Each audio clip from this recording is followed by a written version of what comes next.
How do you do, ladies and gentlemen? This is son of Herodotus, welcoming you all to a very special anniversary for a very special Disney film. Let us go back 25 years ago when the world was entering a new millennium. On New Year's Day of that very year, January 1st, 2000, a new Disney movie was released to all theaters, including those of the IMAX variety. The movie that I'm referring to, of course, is Fantasia 2000.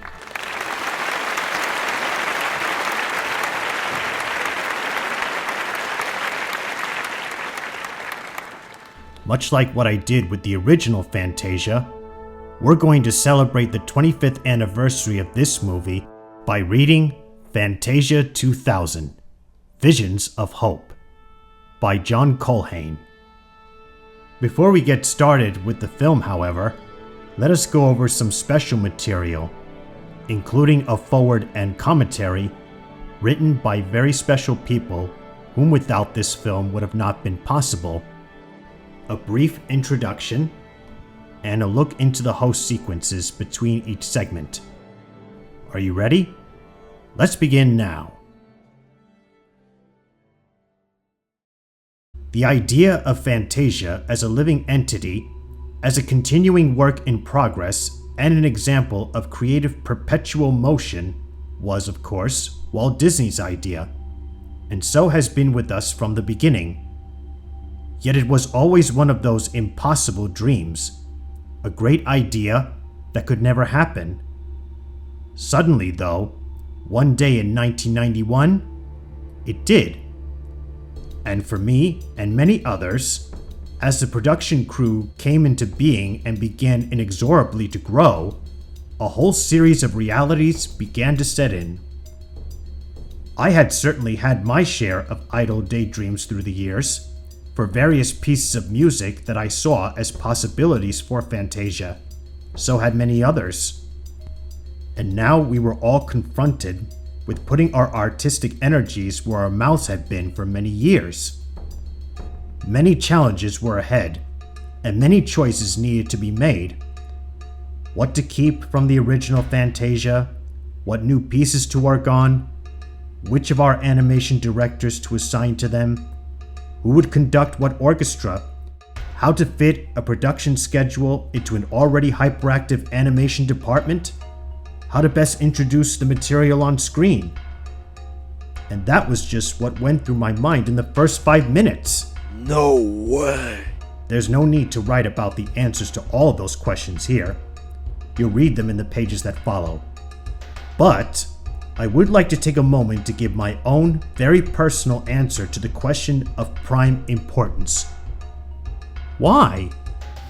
It was always my belief that what set Fantasia apart from the crowd was what it said about the art and the craft of animation, both artistically and technologically. It was about possibilities. It was more than the sum of its parts, and it was a challenge. In ways large and small, I believe it's had an influence on every artist who has ever seen it, right up to the present day. It also made enormous contributions to the technology of the medium, both in the visual and sound departments. It was in every way a great leap forward for the art of animation. But nearly 60 years had gone by, and it was time to do it again. One of the more interesting challenges we faced was that, despite its innocent appearance as a series of discrete and unrelated segments, splendid as they may be, Fantasia 2000 had to be, I know this sounds ridiculous, a movie. Like any movie, it needed to have a beginning, a middle, and an emotional progression to an end. It was a bit like doing a jigsaw puzzle in which all the pieces fit in any order, but there's really only one right one. We spent a lot of time in this process, tried a lot of variations in the running order, and finally settled on the only one that, to us at least, was right. It's an incredibly important and incredibly subtle part of the whole, With the rapid growth, if not yet maturity, of the computer's contribution to the animator's box of tools and tricks, we were also presented with another set of challenges, not the least of which was the knowledge that every trick we knew could be, quote-unquote, old hat, or worse, already seriously overused by the time the film was finished, maybe 5 years hence. That was doubtless good for all of us because it made us concentrate all the harder on content rather than technique, or maybe in addition to technique. But perhaps the single hardest thing we had to do on an almost daily basis was to try to stop taking ourselves too seriously. The worst pitfall of all, probably. If we weren't having fun, how would our audiences react? Well, I can speak only for myself, but I did have fun. A lot of fun. And best of all, I had the privilege of working with an amazing group of wonderfully talented people who I know had a lot of fun too. I think it shows. Roy E. Disney.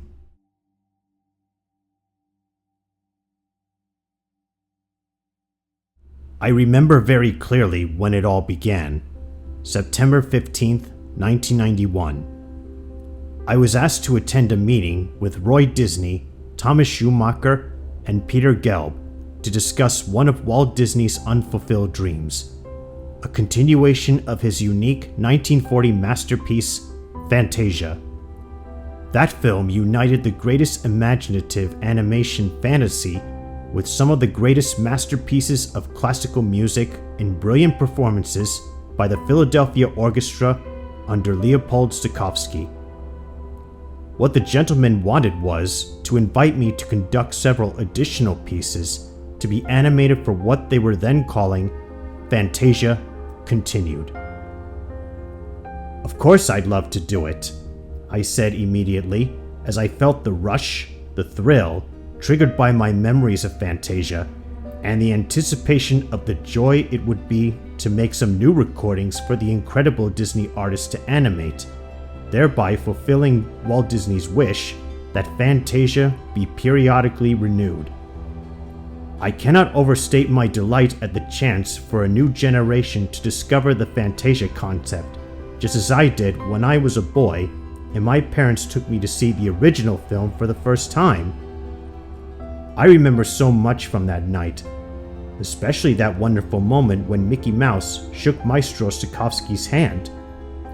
Little did I know then that one day in the distant future, Mickey would straighten my bow tie.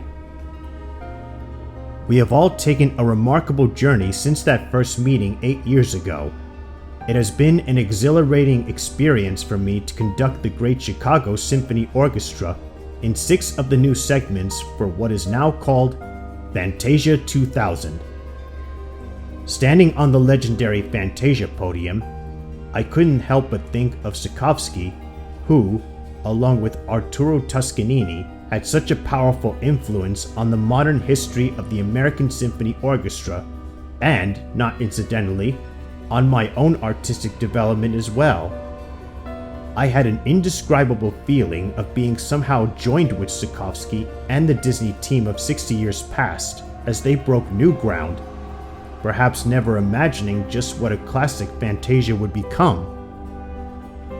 When I eventually saw on screen what today's Disney artists had created, set to the music I had recorded, I felt like the kid I was when I first saw Fantasia.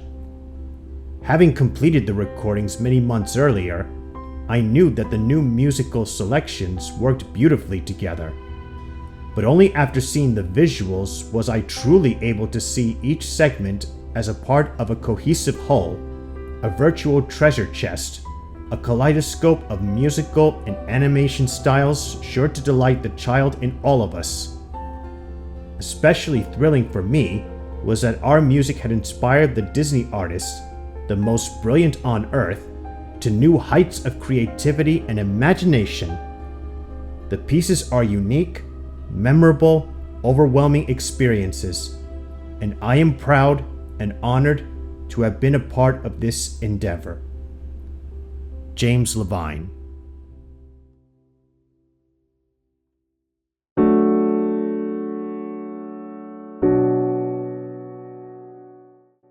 It is our intention to make a new version of Fantasia every year, said Walt Disney in 1940. Its pattern is very flexible and fun to work with. Not really a concert, not a vaudeville or a revue, but a grand mixture of comedy, fantasy, ballet, drama, expressionism, color, sound, and epic fury. The immeasurable impact that Fantasia had on audiences and creators alike is still resounding after 6 decades. Otis Ferguson, film critic for The New Republic, labeled Fantasia one of the strange and beautiful things that have happened in this world. He averred that the screen itself, when the music is playing, is my only excuse I have ever seen for having eyes and ears at the same time. It was an unexpected and astonishing hymn of hope and laughter that aroused in many who saw it a purely emotional response to the mystery of life. From Walt Disney's first great success in 1928 with Steamboat Willie, the first animated cartoon with synchronized sound, the emotional response that graphic images can inspire was always supported by emotional music.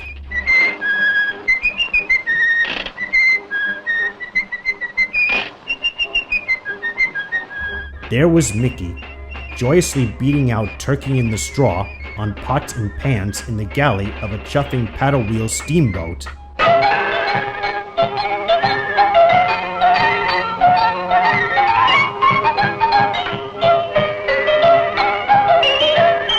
Walt understood music, says Roy E. Disney, vice chairman of the board, the Walt Disney Company. If you look at the history of this company under Walt, one of the single most important things that was created is the music. I mean, when you hear it's home from work we go, the first thing you think of is Snow White and the Seven Dwarfs, right? And When you wish upon a star is Pinocchio, and on and on. Such a remarkable tradition begged to be upheld. Sharing his uncle's passion for music and animation, Roy Disney desired to continue Fantasia. Walt Disney's vision for the ever-evolving concert film would be carried out at last. Shortly after Michael Eisner had joined the company as chairman of the board, remembers Roy, we were having lunch talking about animation. I mentioned the idea of an updated Fantasia, and it was as if a big light bulb went on over his head. The idea was enticing, but we didn't then have the resources to carry it out. Our success with the video release of the original was really the turning point. It was only then that we realized what an enormous reservoir of goodwill there was for Fantasia. I went back to Michael to say, okay, we're sold on the idea, and we know there's public interest in it. Now we can afford to finally carry out that original dream. Some critics asked why the studio would tamper with a film that had attained the status of a classic. Roy's typically Disney answer was, quote, "A better question would be, why not?" Unquote. For the attitude was never to tamper with the original, but rather to replenish it. Under Eisner, Roy Disney, the Walt Disney Studios president, Peter Schneider, and Walt Disney Feature Animation president, Thomas Schumacher, Disney Animation was already being replenished, and soon a new golden age of Disney animation came to be. In 6 spectacular years, they made Beauty and the Beast, the first animated film ever nominated for an Academy Award for Best Picture, and The Lion King, the highest-grossing animated film ever made, as well as The Little Mermaid, The Rescuers Down Under, and Aladdin. To Roy Disney, the flood of new ideas that these motion pictures inspired became, in a sense, the beginning of the research and development for successive Fantasia projects. To carry on, Roy recruited a crew that he believed could begin to make Walt's original intention of an ever-changing concert feature a reality. To be the day-to-day producer of Fantasia 2000, Disney chose Don Ernst. Ernst had edited the story of animation told at the Disney MGM studio at Walt Disney World. He had produced the Roger Rabbit short Roller Coaster Rabbit and a feature that could have been a metaphor for the making of Fantasia 2000, Homeward Bound: The Incredible Journey. Ernst speaks, like Roy Disney, from the heart when he speaks of their own journey. We are trying to create emotion, he says. The emotion of love of laughter, the emotion of loss of your loved one, the emotion of awe, such as I felt when my grandmother took me to see Fantasia at the Village Theater in Westwood when I was 7 years old. I came out saying, "This is the greatest thing I've ever seen." But the overall thing we are trying to say in this film is that there is hope for all of us. To direct the first selection they planned, Pines of Rome, by Ottorini Respighi, and to be supervisory director of the whole of Fantasia 2000, Roy picked Handel Butoy. He had watched Butoy's work on The Rescuers Down Under, and he said, "There's something under the surface with Handel that's gentle and sweet, and Fantasia needs that kind of supervisory creative point of view."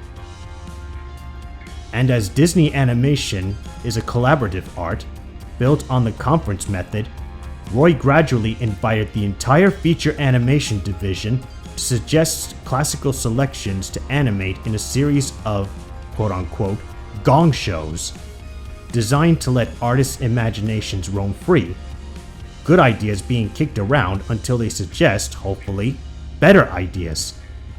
But it was Roy Disney's intention, shared by Don Ernst and Handel Butoy, to have every selection contribute to the single theme of hope of rebirth.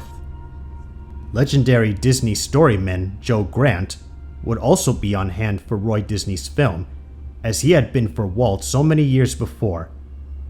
And on May 14, 1999, as a show of gratitude for more than 50 years of service to the company, the studio feted Grant for his 91st birthday on May 15th with what Joe called his coming-of-age party.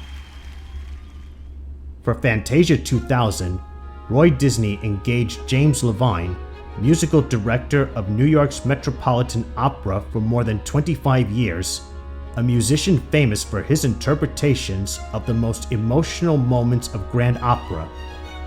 Maestro Levine would carry on the conductor's role begun in Fantasia by Leopold Stokowski. Disney and Levine pitched the peerless Chicago Symphony Orchestra to record new selections, as Maestro Stokowski's Philadelphia Orchestra had played for Fantasia. The producers, of course, wrestled with which pieces would make it to their film and how they would fit together. "I think anyone looking at our selection process would have thought we were crazy," says Don Ernst.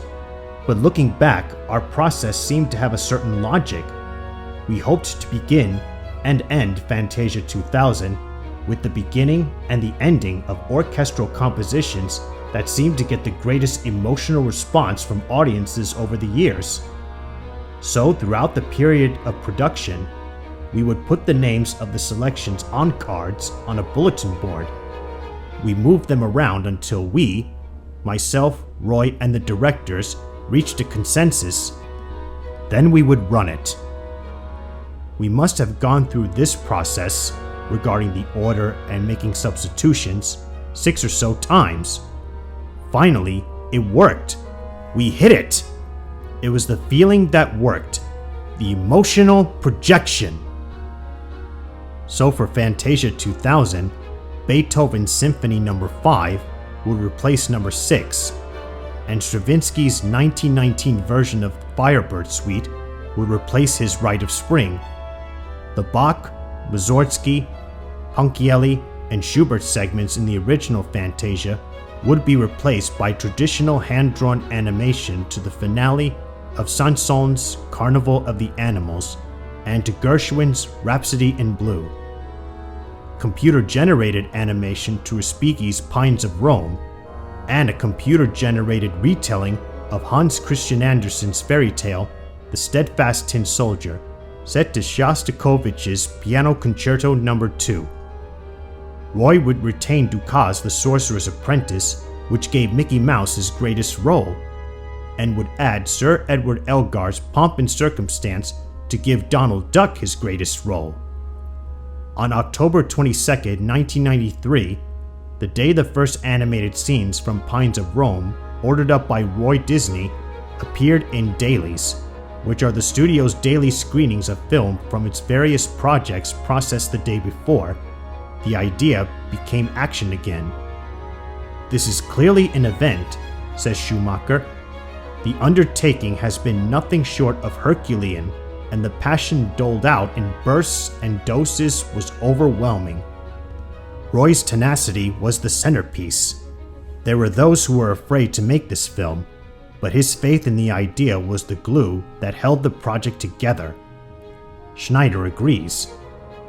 Driven by Roy's enthusiasm and dedication, Fantasia 2000 both honors the tradition put forth by Walt and uniquely showcases a spectrum of what we are able to do 60 years later. This film would never have seen the light of day if not for Roy's determination. To those who thought it impossible to make a better moving picture than Fantasia, Roy quoted another of his uncle's blithe assertions. "It's kind of fun to do the impossible."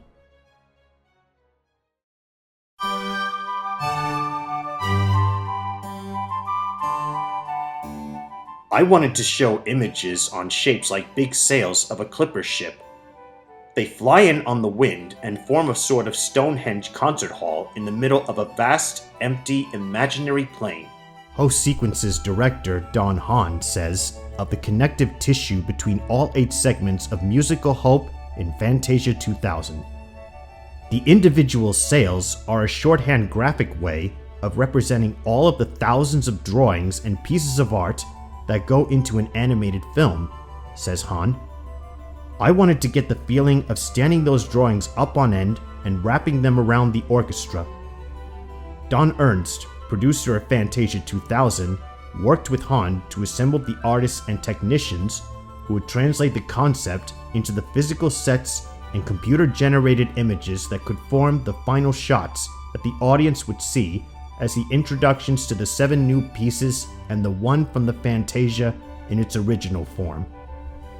The set was built and developed on the computer without any drawings, except for a napkin sketch Don Hahn created at the very beginning, says Eric Hansen, an architect fully conversant with the language of computer-generated images, who was chosen to be CGI lead on the host sequences. Then when Bisote Hunt came on as art director, he added drawings and colors. In the end, says Hahn, the shape of the sails, those tall, elegant shapes, came more from Bisote. He thought if we stretched out those sails and made it feel like a cathedral, the scale of the set pieces would be even bigger than you could build in the real world. Delighted, Hahn agreed. And the result was something fantastic that couldn't be done in the real world, but was entirely possible in animation. Dave Bossert, artistic coordinator and special effects supervisor for Fantasia 2000, explains how the fantastic cathedral-like set containing incredible, multiple image-bearing sails came to be. Eric Hansen created a 3D visualization from Bisote Hunt's conceptual drawings, and that became what we call the working animatic, or moving storyboard. The animatic was then turned over to visual effects supervisor Richard Hollander and his team, the live-action specialists responsible for creating the final look of the host sequences. The other half of our story, says Hahn, involved finding the modern-day equivalent to Deems Taylor, the original presenter of Fantasia. I wanted to find someone from the arts to be the spokesperson, but I couldn't think of one presenter who could embody all the arts. So we thought, why not find presenters from various parts of the art world? And all of these memorable voices are like musical instruments themselves. Each presenter contributed his or her unique instrument to the ensemble. The live-action filming took place over the span of a year on sound stages in Los Angeles, New York, and Boston. The orchestra set held 100 musicians, a choir, and a complement of artists and animators. The massive opening and closing shots of James Levine and the orchestra were shot on Halloween 1998. In all the shots, the actors were filmed against a green screen that would later be replaced with a digital set. I was probably about 8 years old, says Itzhak Perlman, presenter of the Pines of Rome segment in Fantasia 2000, when my parents took me to see Fantasia in Israel. I thought it was absolutely wonderful. Of course, they took me not so much because of the animation, but for what kind of music was in the background, and it has always stayed in my mind. Quincy Jones felt as though he was, quote-unquote, walking into history when he was approached by Roy Disney to be a presenter. I was a big fan of Fantasia, so when Roy called me, I couldn't believe it. When he explained that I would present a piece inspired by the work of Al Hirschfeld, set to Gershwin's Rhapsody in Blue, well, it doesn't get any better than that. The New Yorkness of Gershwin and that of Hirschfeld is a perfect fit. The Disney artists knew that. It's no accident. I'm very happy to be a part of it. Creating the interstitial scripts, Han, along with writers Irene Mecke, Dave Reynolds, and story artist Kirk Hansen, sought to have each presenter provide insight into the history and inspiration behind Fantasia. Han directed Bette Midler as she spoke about what Han refers to as, quote, the old classic sequences of animation that never made it to the screen, the duds, as it were, unquote. Hi, Midler says saucily. You may not know this, but over the years, the Disney artists have cooked up dozens of ideas for new Fantasia segments. Some of them made it to the big screen this time, but others, lots of others, how can I put this politely, didn't. Midler's sequence features a gallery of seldom-seen pre-production artwork from the past 60 years, including pieces from surrealist Salvador Dali, who collaborated with Disney on a segment called Destino. Now, Salvador Dali, you know, the limp watches guy, he got into the act with an idea that featured baseball as a metaphor for life. How come that didn't work? Makes perfect sense to me. Working with the animatic created by Eric Hansen, Richard Hollander and his crew fused these elements with the computer-generated sails and silhouettes of artists and musicians to create the final shot. Perhaps one of the most enduring images from Fantasia is the sequence of Mickey shaking hands with Leopold Stokowski. For Fantasia 2000, Han wanted to carry that imagery forward 60 years and have Mickey play out a scene with James Levine. The result, says Roy Disney, is a visual way to connect the two. Penn and Teller's humorous introduction is a perfect example of how artists coming from different backgrounds and with different strengths can come together to create something that is rich and varied. We're here to tell you that all stage magic is a fraud, a hoax, a sham. It's all based on deception and, yep, lying. All of it. Sleight of hand. Lies, transformations, fraud, dismemberment, rip-off, fake. All are illusions. I think the best kind of art is collaborative, says James Earl Jones, presenter of the Carnival of the Animals segment. When many people get together with a lot of energy and a multitude of ideas, the individual elements come together to form an unbelievable whole. That is the kind of art I appreciate. Roy Disney concurs when he says of Fantasia 2000, It's a gigantic human collage, a musical mosaic.